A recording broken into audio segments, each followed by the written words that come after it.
கோதுமை மாவில் தான் ஒரு ஸ்நாக்ஸ் செய்ய போகிறோம். அதுக்கு கோதுமை மாவை எடுத்து பிசைஞ்சு வச்சுருக்கோம். அதை சப்பாத்தி தேய்க்கிறது போல் நம்ம தேய்ச்சிட்டு என்ன செய்யலாம்னு உங்களுக்கு சொல்கிறேன் வாங்க. இப்போ பாருங்கள், நம்ம சப்பாத்தி மாதிரி இதை தேய்ச்சி வச்சுக்கிட்டு ஒரு சின்னதாக உங்கள் வீட்டில் என்ன செஞ்சுருக்கோ அதில் அப்படியே இதை நம்ம ரவுண்டாக கட் பண்ணணுங்க.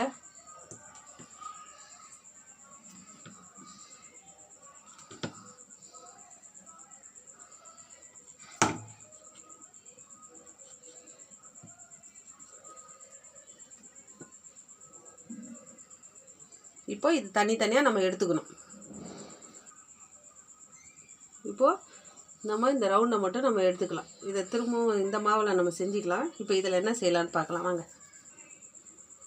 இப்போ பாருங்கள், இதில் நடுவில் சென்டராக தண்ணியை வச்சு ஒரு கோடு போட்டுக்கிட்டு அது மேலே ஒன்று வைக்கணும். அதே நேராகவே தண்ணியை வச்சுருங்க.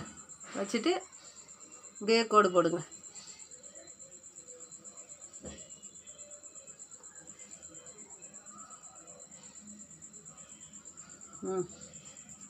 இப்போ பாருங்கள், இதில் அப்படியே ஒரு அழுத்தணும்.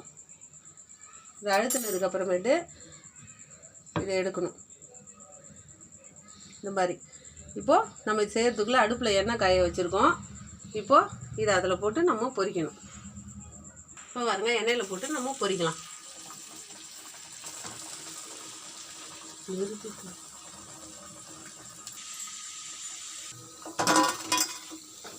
இப்போ பாருங்கள், இது நல்லா வெந்துருச்சு.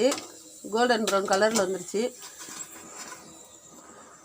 இப்போது நம்ம இதில் மிளகாத்தூள் உப்பும் போட்டு சர்வ் பண்ணலாம். இப்போ வாங்க, இதில் வந்து நம்ம மிளகாத்தூளும் உப்பும் போட்டு நம்ம சாப்பிட வேண்டியதுதான். உங்களுக்கு இந்த வீடியோ பிடிச்சிருந்தா எங்கள் சேனலை சப்ஸ்கிரைப் பண்ணி பாருங்கள். தேங்க்யூ.